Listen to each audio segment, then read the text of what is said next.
Bora sim. Tum, tum. Tum, tum. Tum, tum. Mas antes de começarmos o vídeo, um pequeno recado. Não se esqueça de se inscrever e deixar o sininho de notificações ativado. Se você gostar dos vídeos, curta e compartilhe com seus amigos. Vamos ajudar o canal a crescer e trazer conteúdo de qualidade para mais pessoas. Então, sem mais enrolação, vamos nessa! Fala galera, meu nome é Roberto, você está no Tá em Choque e hoje a gente vai para a cereja do bolo, a parte final do nosso curso, que é de máquinas de estado. O que são máquinas de estado? Nada mais são do que a junção de um circuito combinacional e um circuito sequencial em que ambos sofrem realimentação. Ou seja, meu circuito sequencial manda uma informação para o combinacional, esse por sua vez vai analisar e vai mandar uma outra informação para o sequencial. Então ambos se comunicam e dessa comunicação você vai ter a partir de uma entrada, que ela vai depender do tempo, você vai obter um conjunto de saídas. Então, com máquinas de estado, eu posso fazer circuitos que são tanto sequenciais como combinacionais. São, por exemplo, o que a gente viu lá na parte de contadores síncronos, contagens, e a gente pode fazer relógios mais complexos com uma precisão melhor. A gente pode fazer circuitos de acionamento, circuitos de segurança. Existem infinidades. Praticamente tudo que você for fazer com lógica digital, máquina de estado vai resolver. Porém, isso tem um custo. Qual que é o custo? Os circuitos eles são mais complexos. A análise é um pouco mais difícil. Por isso é necessário que você esteja um pouco afiado naquelas outras aulas que a gente teve, de circuitos combinacionais, que você saiba certinho como faz a lógica de um circuito combinacional, como é gerado um mapa de Carnot, como é que é feita uma simplificação lógica. É necessário no circuito sequencial você ter uma noção de quais são os tipos de flip-flop, como é que funciona o clock, como é que eu posso fazer algumas associações, porque tudo isso agora vai ser comprimido, compactado e vai ser utilizado nesse conteúdo, tá bom? Mas eu prometo para vocês que ele não é difícil, ele só é um pouco extenso. Então vão algumas aulas até eu conseguir explicar tudo para vocês. Nessa primeira aula vai ser uma apresentação inicial do conteúdo. A gente vai entender ele superficialmente e nas próximas a gente vai focar nos dois tipos de máquinas de estado que nós temos, tá bom? Por falar nisso então, as máquinas de estado são divididas em duas categorias. A primeira é a máquina de Moore e a segunda é a máquina de Mealy. Próxima aula vai ser sobre Moore e depois a terceira vai ser sobre Mealy, tá bom? O que acontece? Elas têm algumas características especiais que as diferem. A máquina de Moore, por sua vez, ela tem essas três características aqui listadas. As entradas não interferem na saída, as entradas elas interferem no próximo estado e as saídas dependem do estado atual. Roberto, não entendi. Calma, é o seguinte. Você vai ter um circuito combinacional, como representado aqui nesse diagrama, e você vai ter um circuito sequencial. Em verde são as suas entradas. Ou seja, sinal de botão, sinal luminoso, sonoro, etc. Você digitalizou aquele sinal analógico, ou seja, transformou em um estado, 0, 1. Vão ser as suas entradas. Até aí não tem novidade, que nem a gente viu em circuito combinacional. Porém, na máquina de Moore, você não pega diretamente essas entradas e você, depois de passar do circuito combinacional, elas vão interferir na sua saída. Não. O que vai acontecer é que essas entradas, elas vão para a parte sequencial, elas vão ser analisadas pelo seu circuito sequencial e aí elas são chamadas nessa etapa de estado futuro, representado pela sua setinha laranja. Então as suas entradas elas vão servir de indicador para o que vai acontecer no próximo pulso de clock no seu circuito sequencial. Depois, por sua vez, esse circuito sequencial vai mandar um sinal, que é do estado atual, antes dele efetuar a transição do pulso de clock e com isso fazer com que esse estado futuro se torne estado atual. Então, o estado atual, que seria depois do pulso de clock o estado passado, ele vai ser realimentado aqui na sua entrada, certo? Ou seja, você vai ter o conjunto de entradas mais o estado atual. E quem vai interferir no circuito combinacional para gerar saídas é o seu estado atual. Então, a gente meio que faz uma troca. Então, as suas entradas, elas vão ser as entradas do sequencial, e seu estado atual, que seria a saída Q dos seus flip-flops, ele vai ser a entrada do seu circuito combinacional para ir para as suas saídas. Tá bom? Depois a gente vai ter a máquina de Mealy. O que vai mudar na máquina de Mealy? Muita coisa, perceba. As entradas elas interferem na saída. As entradas interferem no próximo estado. E a saída depende do estado atual e das entradas. Isso significa o quê? Olha só, enquanto que na máquina de Moore as entradas não interferem na saída, suas entradas elas podem vir diretamente na sua saída e vão fazer parte do circuito combinacional que vai analisar. Por sua vez, na máquina de Moore a gente tinha o quê? As entradas interferem no próximo estado, como eu havia mostrado aqui para você, setinha verde e na setinha laranja. E nesse caso, também, as entradas elas interferem no próximo estado. Então você vai ter a entrada, que ela vai vir para o próximo estado, e ela também vai vir para a sua saída. Só que aí tem um outro ponto, que aí vai diferenciar as duas nesse caso. As saídas dependem do estado atual para a máquina de Moore. Já as saídas dependem do estado atual e das entradas. Então essas duas aqui, ó, elas vão vir aqui diretamente na saída. Nesse caso aqui da máquina de Moore, isso não ocorre, é apenas o estado atual que vai interferir no circuito combinacional para ir na saída, tá bom? De início parece um pouco confuso, mas essas condições aqui, eu vou colocar elas de novo para vocês quando a gente estiver trabalhando com a máquina de Moore e quando a gente estiver trabalhando com a máquina de Mealy. E aí, a partir disso, vocês vão perceber que há diferença na hora que você vai analisar as tabelas que vão ser geradas e, com isso, a formação do nosso mapa de Carnot, por exemplo. Tá bom? Bem, então, a gente tem essas pequenas diferenças. E aí, a gente tem umas aplicações que são vantagens ou desvantagens para cada uma delas. Na máquina de Moore, o que a gente vai ter? Que a nossa saída, eu vou representar aqui por essa, ela vai ser o quê? Ela vai ser síncrona. Por que síncrona, Roberto? Perceba que só depois do pulso de clock, que a minha entrada, ela vai ser lida pelo meu circuito sequencial, que seria o meu estado futuro, e meu estado atual, que seria a saída aqui, ela vai ser lida pelo combinacional. Então existe uma sincronia aí. Isso faz com que? Faz com que o meu circuito ele seja mais confiável. Por quê? A partir do momento que ele está sendo síncrono, a gente faz aquela comparação dos, por exemplo, dos contadores assíncronos com os contadores síncronos. Os contadores assíncronos, eles tinham perda devido a um atraso na comunicação. O clock ele podia sofrer muita interferência. Você tinha também uma perda na precisão, coisa que no circuito síncrono a gente viu que dava para contornar. Então, você acaba obtendo uma precisão melhor, vamos dizer assim, uma confiabilidade melhor do seu circuito, principalmente em relação a ruídos. Porém, você tem uma lentidão gerada com isso. Ou seja, o seu circuito ele é mais lento. Então as suas saídas elas vão atualizar de forma mais demorada em relação às variações nas entradas e do estado atual, tá bom? Dependendo da sua aplicação isso é vantagem, dependendo pode ser desvantagem. Já na máquina de Mealy, a sua saída S ela vai ser o quê? Ela vai ser assíncrona, certo? Então ela possui praticamente as qualidades invertidas na máquina de Moore. Então você vai ter uma perda na sua confiabilidade, porque ao ser síncrono, ela é mais suscetível a ruídos. Porém, a atualização das saídas baseada nas entradas ocorre de forma muito mais rápida. E também uma coisa que pode acontecer é que, dependendo da sua aplicação, a máquina de Mealy, ela pode ter um circuito, aqui combinacional mais sequencial, quantidade de portas lógicas, complexidade, etc., menor do que a máquina de Moore.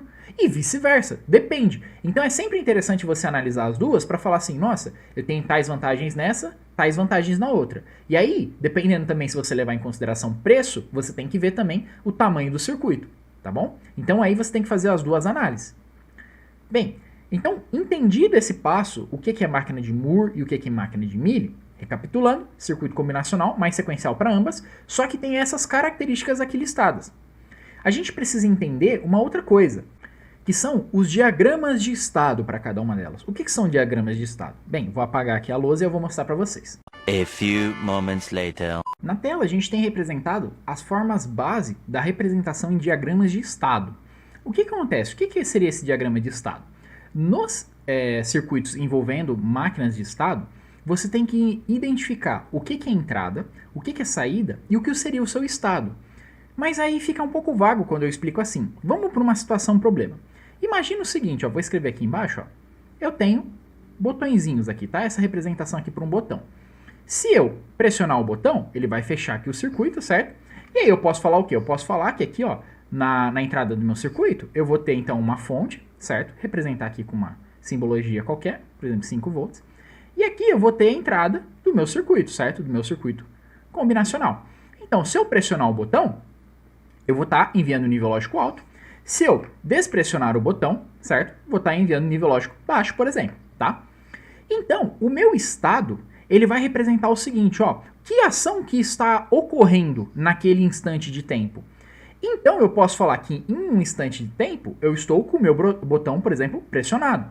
Em outro instante de tempo, eu posso falar que meu botão está despressionado, tá bom? A mesma coisa ocorre para as entradas, em que eu posso falar então, por exemplo, a minha entrada seria, por exemplo, o botão ser pressionado, ou que aí enviaria nível lógico alto, ou o botão ele estar despressionado, seja aberto, então enviaria nível lógico baixo. Perceba que há uma diferença aí. Porque você fala assim, nossa, mas o estado e a entrada então são iguais. Não, nem sempre. Olha só, vamos expandir esse circuito, e aí nesse caso eu faria o quê? Eu ia desenhar outro botãozinho aqui embaixo, então eu teria duas entradas, certo? Então a minha entrada, eu posso ter esse meu botão, esse primeiro aqui de cima, em nível lógico alto, ou ele pode estar em nível lógico baixo. Por sua vez, o botão de baixo é a mesma coisa, ele pode ser nível lógico alto, ou ele pode ser nível lógico baixo. O que acontece é o seguinte, já para os estados, eu posso ter, olha só as diferenças, eu posso ter só esse botão pressionado, eu posso só esse botão aqui estar pressionado, eu posso ter ambos os botões pressionados ao mesmo tempo, e eu posso ter os dois abertos. E aí você vai me falar assim, nossa Alberto, mas então a minha entrada e o meu estado, eles ainda continuam sendo iguais. Nesse problema eles continuam sendo iguais, teoricamente, se a gente trabalhar em níveis lógicos, só que perceba a diferença do contexto. Enquanto que nas entradas eu estou falando do quê? Eu estou fazendo nível lógico alto e baixo, no estado eu estou me referindo a situações. Como é que acontecem as situações? Então, o que a gente vai fazer é analisar a situação e a partir disso digitalizar isso, ou seja, transformar em um valor binário. E esse estado, ele é uma sequência. O meu primeiro estado poderia ser o quê? Apenas esse botão pressionado. O meu segundo estado poderia ser ambos os botões pressionados. O meu terceiro estado, por sua vez, poderia ser apenas, de novo, esse primeiro botão aqui pressionado. Então perceba que o estado ele vai me falar o quê? Houve uma situação, depois foi para essa outra situação, tem outro estado. Depois, por exemplo, ele pode ter voltado para essa. E aí depois ele pode ter ido para uma outra situação. Então, a partir disso, a gente vai começar a desenhar diagramas com as situações que vão ser os nossos estados. Estados quais? Atual, nunca futuro, sempre o estado atual. A partir das entradas, a gente vai determinar, por exemplo, o estado futuro. Tá bom? E aí, por sua vez, aqui embaixo tem a representação da saída. A mesma lógica se aplica às máquinas de Mealy, só que aí muda a representação. Nesse caso, dentro da bolinha, você só vai ter o estado. E aí, fora dela, você vai ter o quê? Você vai ter a entrada e você vai ter representada a saída também. Certo? E aí acontece, analisando assim a primeiro olhar, parece ser a mesma coisa, não tem muita diferença. Quando a gente for analisar na próxima aula para a máquina de Moore e depois na terceira para a máquina de Mealy, eu vou mostrar realmente como é que isso vai mudar toda a sua lógica. Mas por enquanto o raciocínio ele é bem similar. Outra coisa também que diferencia é que quando você vê o estado dentro e a saída dentro da bolinha, você está se referindo à máquina de Moore. Quando você só vê o estado, e aí você vê a entrada e saída fora, você está falando de máquina de Mealy. Então, uma forma de você localizar ali no circuito, quando você pega o diagrama dele representando o que vai ser aquele circuito combinacional e sequencial, né? Você vê e identifica, eu acho que isso daqui é a máquina de estado de Moore, ou eu acho que isso daqui é a máquina de estado de Mealy, tá bom? Então, os diagramas de estado servem para isso. Vamos fazer uma situação problema para a gente entender como é que eles funcionam melhor, tá? A few moments later. Bem, para a gente entender como funciona certinho, então vamos ao exemplo. Diagramas de estado, tá? O problema é o seguinte, eu tenho 3 botões, botão A, botão B e o botão C. Somente após a sequência de acionamento A, B e C ser executada, uma lâmpada pode ser acesa. Ou seja, apertei o botão A, soltei. Depois apertei o botão B, soltei. Depois apertei o botão C, soltei. Executou essa sequência na ordem, como eu expliquei, vai acionar uma lâmpada, tá bom? Beleza. Então vamos lá. O que a gente tem que identificar no nosso problema? Assim como a gente já vinha trabalhando antes. Entradas, estados e saídas. A parte de estados vai se referir ao circuito sequencial. A parte de entradas e saídas ao circuito combinacional, tá bom? Aí que começa a diferença da máquina de estado para os outros circuitos que a gente vinha analisando. Olha só que interessante. Tecnicamente eu tenho 3 entradas, né? Eu tenho o botão A, o botão B e o botão C. É plausível. Só que nas minhas entradas eu vou analisar de outra forma. Olha como eu estou analisando. Se eu tiver a combinação 0, 0, nenhum botão acionado. Se eu tiver uma combinação na entrada 0, 1, o botão A é acionado. Se eu tiver a combinação 1, 0, o botão B é acionado. E se eu tiver a combinação 1, 1, o botão C é acionado. Isso significa o quê? Significa que eu vou ter o seguinte, eu vou ter aqui, né, a minha fonte de energia lá, uns 5 volts. Aí eu vou ter aqui os botõezinhos, né? Eu vou fazer um desenho aqui, diagrama para vocês, rapidão. Se isso daqui fosse um circuito combinacional, eu teria o quê? Eu teria 3 entradas. Então, eu teria 2 elevado a n, que é igual a 8 combinações de entradas possíveis. Só que nesse caso, eu não estou analisando dessa forma. Nesse caso, eu estou analisando como, se eu não tiver nenhum botão acionado, eu tenho que enviar um sinal 00. Então, olha só, eu reduzi a quantidade de entradas para o meu circuito apenas fazendo o quê? Fazendo um envio de dois sinais de entrada. Só que esses dois sinais de entrada, eles nada mais são do que uma representação de situações que estão acontecendo naquele exato momento. Então, olha só, as entradas, se for 00, nenhum botão acionou. Então, 00 quer dizer o quê? Ó, eu não tá dizendo essa situação aqui, ó, nenhum botão foi acionado. Se eu tiver na entrada, por sua vez, 01, isso vai significar o quê? Opa, esse primeiro botão aqui, que é o botão A, ele foi acionado. Se eu tiver, por sua vez, a combinação 10, quer dizer que o botão B foi acionado. E se eu tiver a configuração 11, quer dizer que o meu botão C ele foi acionado. Isso significa o que, então, pessoal que está assistindo? Significa que eu estou usando um codificador. Eu estou pegando de um código desconhecido, que seria esse código sequencial, certo? Em que eu estou acionando cada botão de uma única vez, e estou passando por um código binário aqui no meu circuito. Então, o que é necessário na máquina de estado externamente? Eu vou precisar de um codificador que faça essa conversão de eu pressionar um botão cada um individualmente nessa sequência aqui, ó, de entradas que eu estou enviando para minha máquina de estado. Tem que fazer assim? Tem, infelizmente. A gente analisa dessa forma. Então você vai ver por possibilidades. Então perceba, nesse caso eu tenho 3 botões. Só que as possibilidades, as combinações de entradas que vão ocorrer a cada momento são quais? Ou nenhum botão acionou, ou apenas o A, ou apenas o B, ou apenas o C acionou. Como eu estou analisando momento a momento no circuito de máquina de estado, por quê? Porque eu estou tendo externamente um clock de controle para o meu circuito sequencial. Então, só apagar aqui para explicar um pouquinho melhor. A primeira diferença é o seguinte, quando eu estou no circuito combinacional, eu vou ter as entradas aqui, certo? E aí eu vou ter a saída.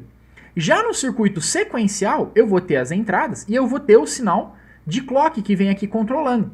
Por sua vez, na máquina de estado, ela une as duas configurações e aí você vai analisar o quê? Você vai analisar a cada momento, ou seja, a cada pulso de clock, o que está acontecendo aqui, o que está acontecendo ali na entrada, quais são as possibilidades para minha entrada. Perceba então que a cada pulso de clock ele vai aferir. Então ele vai ver o seguinte, opa, o botão A foi acionado, ou o botão B, ou o botão C.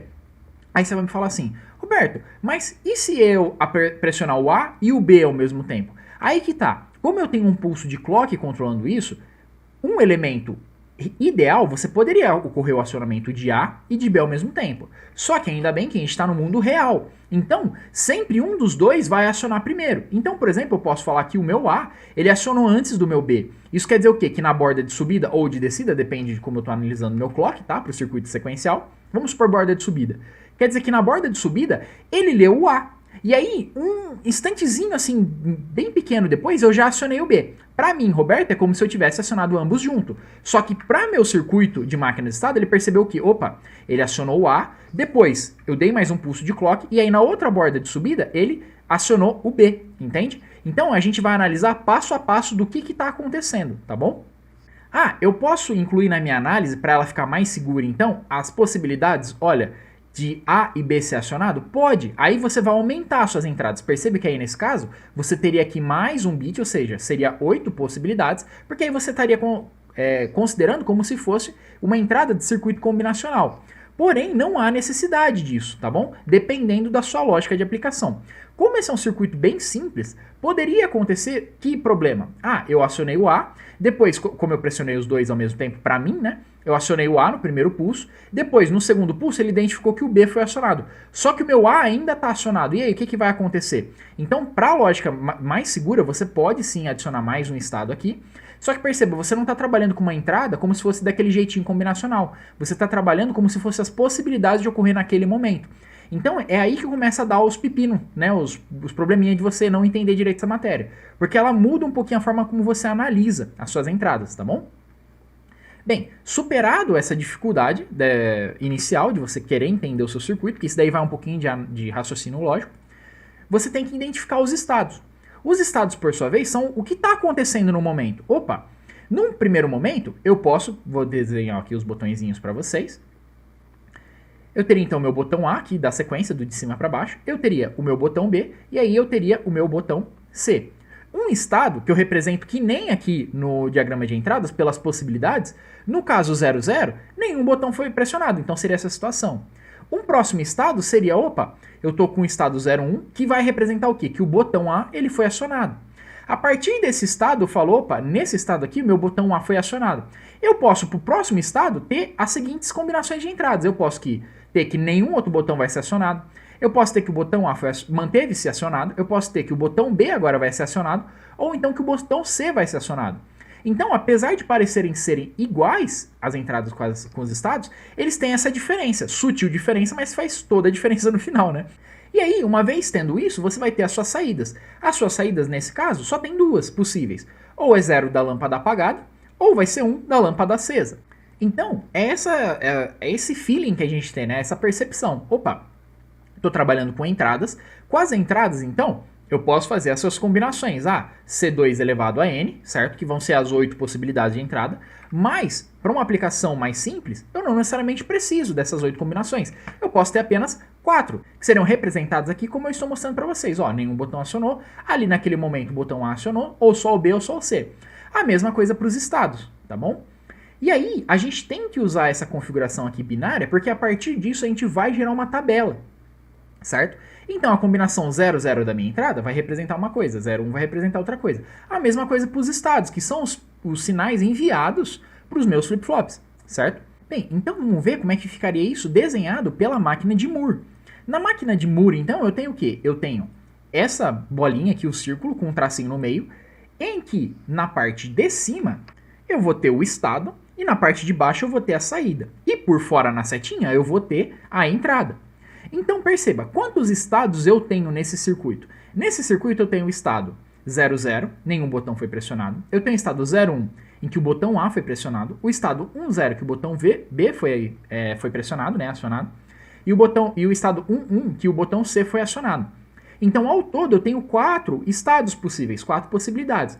Então, como cada bolinha vai representar um estado, basta eu colocar, então, no início do meu diagrama, 4 bolinhas. Por sua vez, cada bolinha vai conter o quê? Vai conter um estado. Então, no estado inicial que nenhum botão foi pressionado, que é o 0, 0, vai ser a primeira bolinha. Então, eu marco aqui, ó, 0, 0. Para o próximo estado, o que vai acontecer? Eu quero que o botão A esteja acionado nesse estado. Então, no próximo estado, o botão A vai estar acionado. No outro, o que vai acontecer? Vai ser o botão B, por sua vez, vai estar acionado.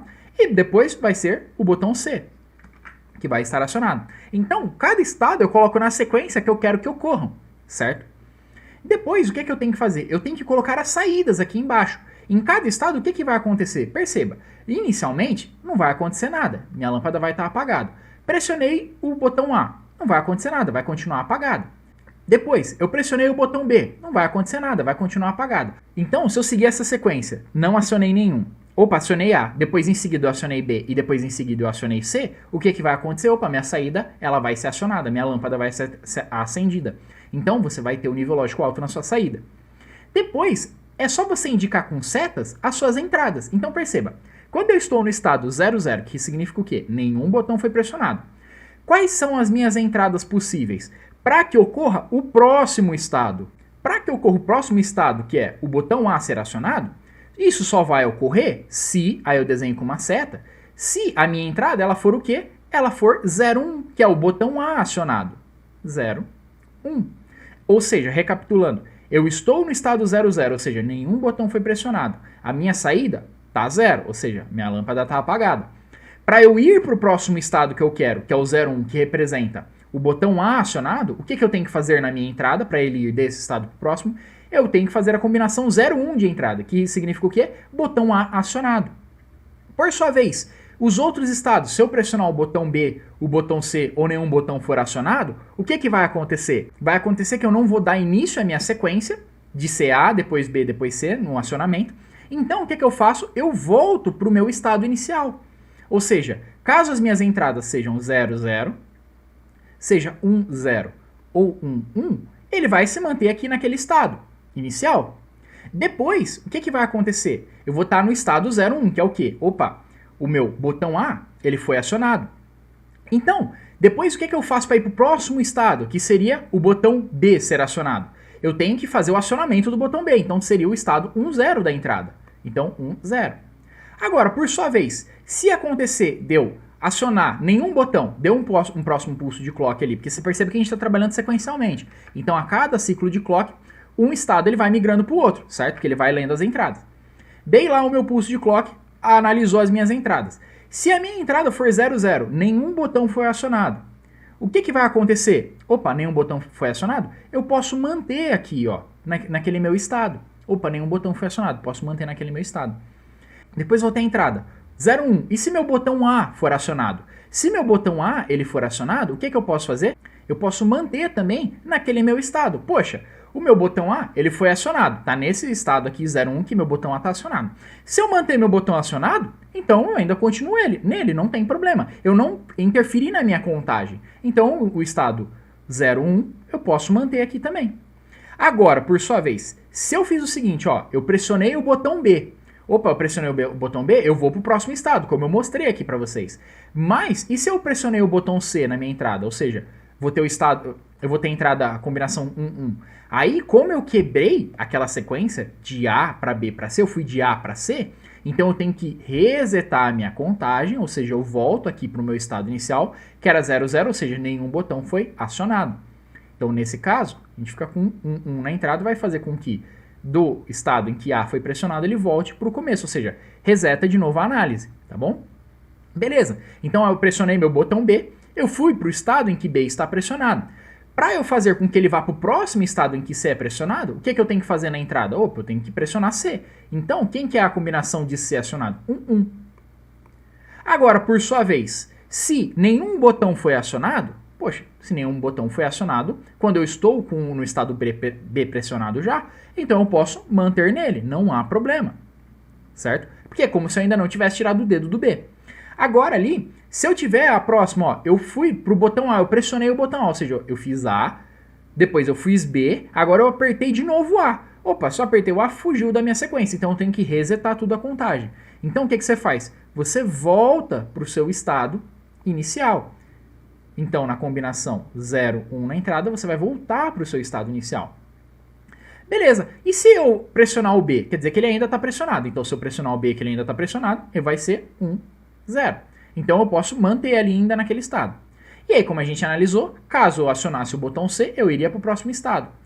Uma vez que chegou naquele estado final, o que eu posso fazer? Eu posso resetar, certo? Voltar para o início, tudo. Opa, já chegou naquele estado, eu posso voltar tudo para o início. Ou eu posso optar por travar o meu circuito e manter ali.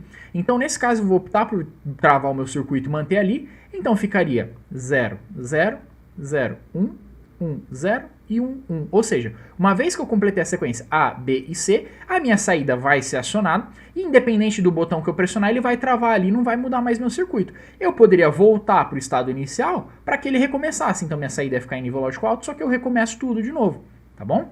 Normalmente, o que você vai ter nesse tipo de circuito? Você vai ter um botão de reset ali, que você pode, ou uma alimentação mesmo, você desliga e liga o circuito para que ele recomece tudo de novo, reset, tá bom?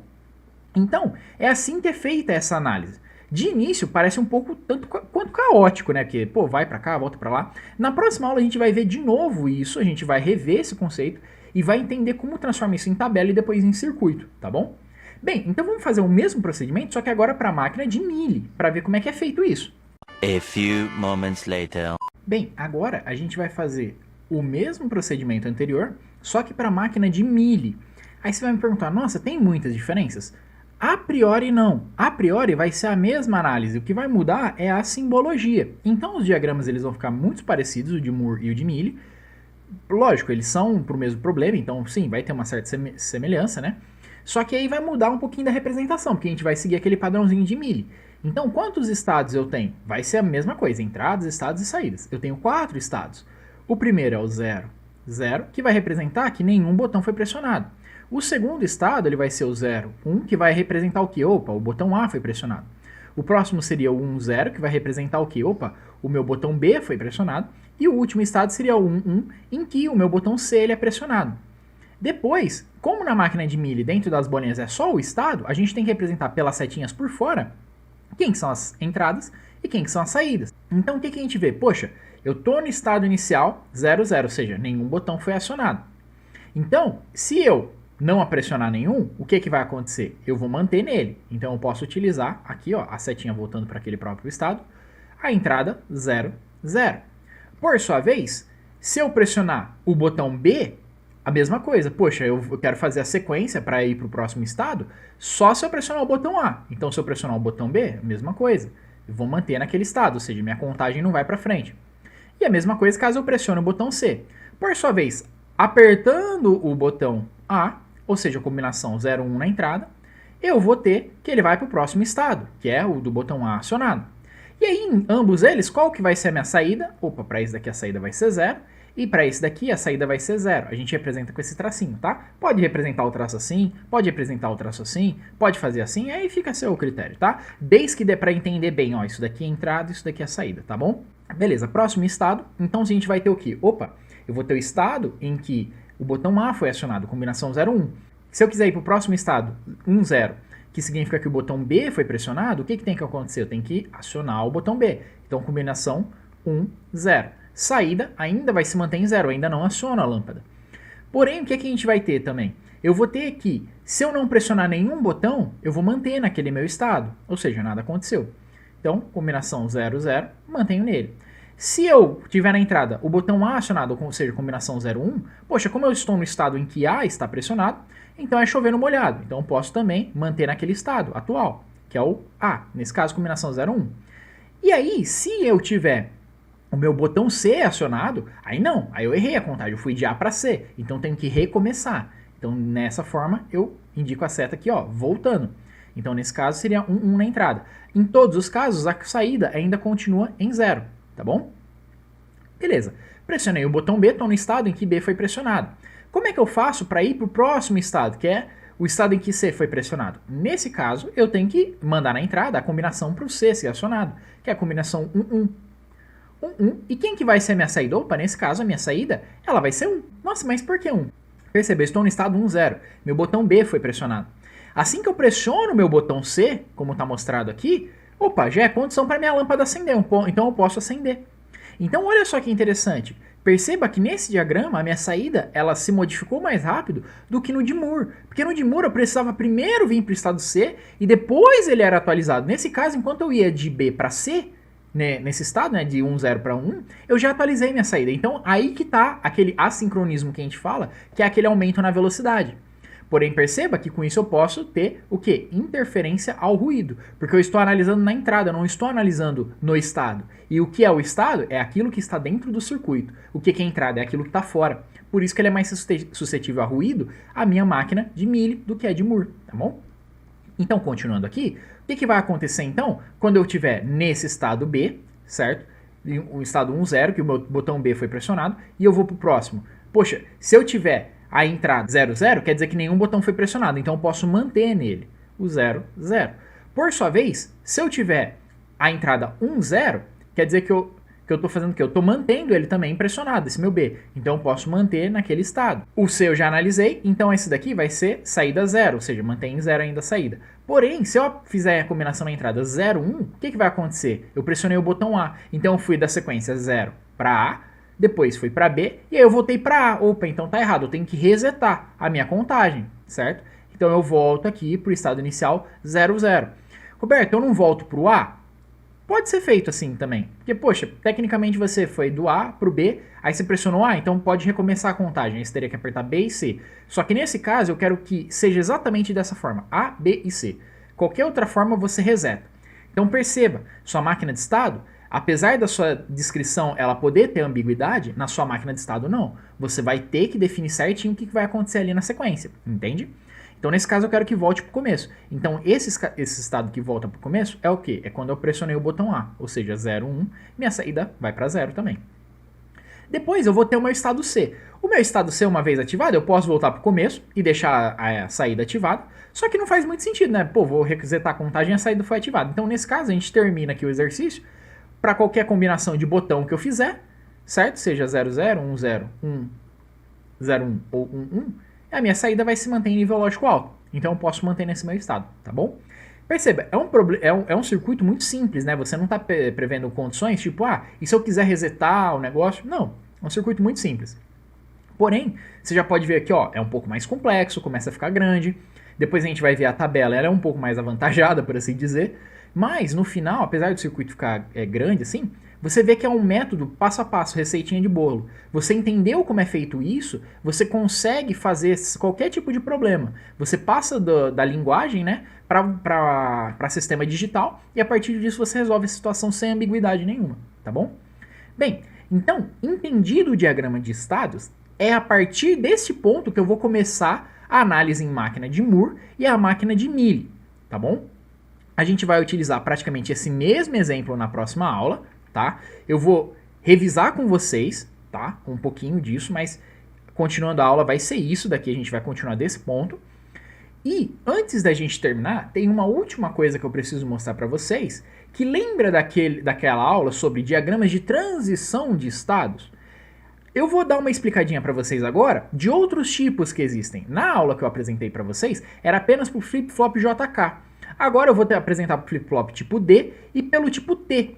E a gente vai entender como isso se enquadra nas próximas aulas. Nessa daqui a gente vai entender o diagrama de transição. Nas próximas aulas a gente vai optar por um deles e vai utilizar no meio ali do circuito e eu vou mostrar para vocês como, tá bom?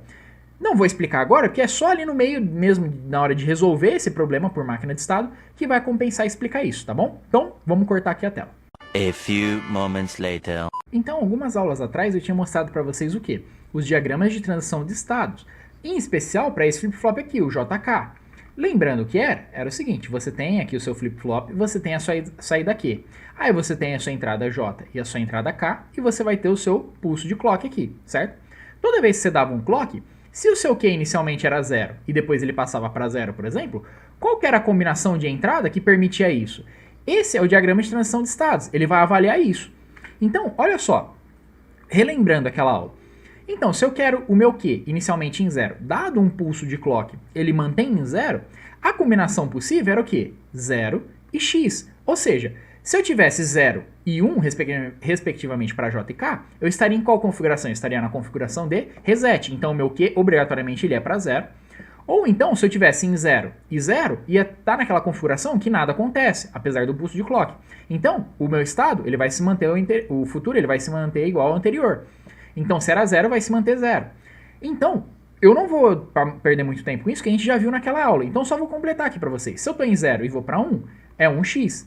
Aí, se eu tiver em 1 e vou para 0, vai ser x e 1. E se eu estou em 1 e vou para 1, vai ser x e 0. Aí, a gente pode seguir a mesma lógica de análise e aplicar para o flip-flop do tipo T e para o flip-flop do tipo D. Então, eu teria inicialmente 0 e vou para 0, 0 e vou para 1, 1 e vou para 0, e 1 e vou para 1. Qual que seria a combinação, então? Nesse caso, se eu estou em 0 e vou para 0, perceba, como ele é na configuração toggle, toda vez que eu der um pulso de clock, o meu sinal da saída ele vai se inverter, certo? Então, se eu estou em 0 e quero ir para 0, meu T só pode ser 0, ou seja, ele não vai atuar. Se eu estou em 0 e vou para 1, então, obrigatoriamente, meu T tem que ser igual a 1. Se eu estou em 1 e vou para 0, a mesma coisa, ele comutou, então ele está na configuração toggle. Então, meu T tem que ser obrigatoriamente 1. Por sua vez, se eu estou em 1 e mantive em 1, tem que ser 0. Lembrando que o flip-flop tipo T, que é o toggle, eu vou ter o quê? Curto-circuitado aqui, o meu J com o meu K, tá bom? Bem, aí a gente faz a mesma lógica de raciocínio para quem? Para o flip-flop tipo D. Então, no flip-flop tipo D, eu vou ter a mesma coisa. 0, inicialmente no Q, manteve em 0 depois do pulso de clock. 0, aí eu dei um pulso de clock, ele foi para 1. 1, aí ele foi para 0. E aí, 1, ele foi para 1. Legal. Então, qual que seria a configuração do tipo D para ele fazer isso? Lembrando que o tipo D, o que, que ele faz? Ele repercute o que está na entrada dele, certo? Já que ele tem aquelas configurações, ó, como inversor aqui, é no J e no K. Ele vai pegar o dado que está aqui e aí ele vai repercutir na saída depois de um pulso de clock. Então, olha só, eu tenho 0, eu quero 0 no próximo. Qual que vai ter que ser o D? 0. Eu quero 0, eu estou em 0, aí eu quero 1. Qual que vai ser o D? Vai ser 1. Eu estou em 1, aí eu fui para 0. Isso significa o quê? Que vai ser 0 na entrada. Eu estou em 1 e vou manter em 1, é 1 também na entrada. Então, olha só, esse daqui é o diagrama, ele é o mais fácil de todos. Por quê? Os seus estados, eles são iguais à sua entrada. E aí, por essa vantagem de lógica de raciocínio, nos próximos exercícios de máquina de estado, quando a gente precisar de diagramas de transição de estado, que eu vou mostrar para vocês, eu vou utilizar esse diagrama de transição de estado do flip-flop tipo D, tá? Porque ele facilita a nossa análise e resolução do circuito. Porém, ele perde a eficiência dele em relação a, vamos dizer assim, economia, porque você acaba não simplificando ao máximo o que você poderia simplificar do seu circuito. Então, um circuito feito, o mesmo circuito, mesma coisa, que utiliza um diagrama de flip-flop JK, ele é mais econômico do que utilizaria um de flip-flop tipo T, que é mais econômico do que um de flip-flop tipo D. O tipo T e o tipo D você tem que aferir para ver qual deles vai ser mais econômico, mas nenhum deles é mais econômico do que o JK, pois ele oferece a melhor condição de simplificação. Veja que ele tem aqui os 3 states, então a partir do momento que ele tem 3 states, facilita a sua tabela verdade, tá bom? Então, eu quero fazer um circuito que ele seja o mais compacto possível, o mais econômico, reduzido em tamanho. Faz diagrama de transição de estado, quando eu for mostrar para vocês na próxima aula, com o flip-flop JK. Para o nosso entendimento didático, já que é difícil esse conteúdo, né, você viu até agora o tamanho da nossa aula, só para a parte inicial, ainda tem mais 2 aulas. A gente vai utilizar o flip-flop tipo D. Aí na hora eu vou mostrar para vocês a vantagem. Então, vai facilitar em termos didáticos utilizar ele. Aplicações práticas que envolvam uma engenharia mais sofisticada, vai ter que ser o flip-flop JK, tá bom? Mas a lógica de aplicação dos dois é a mesma, tá bom? Aí esse conteúdo fica para a próxima aula. Então, para terminar tudo, só para você não ficar perdido, tá bom? Eu vou explicar então o que aconteceu. O que aconteceu é o seguinte, vou desenhar em bloquinho esquemático. A primeira etapa foi identificar, certo? Suas inputs, suas entradas, suas outputs e seus states, certo? Entradas, saídas e estados. Depois, o que a gente fez em segundo? Depois, a gente fez os nossos diagramas de estados. Depois, o que a gente vai fazer? A gente vai pegar isso e vai gerar algumas tabelas verdades para resolver o problema. A gente vai aplicar depois para solucionar esses problemas, né, que vai envolver as minhas entradas, minhas saídas, etc, para gerar o circuito. A gente vai aplicar esse diagrama de transição de estados. E aí, por final, a gente vai fazer o quê? A gente vai montar o circuito, certo? Que seria a última parte. Então, na aula de hoje, o que a gente viu?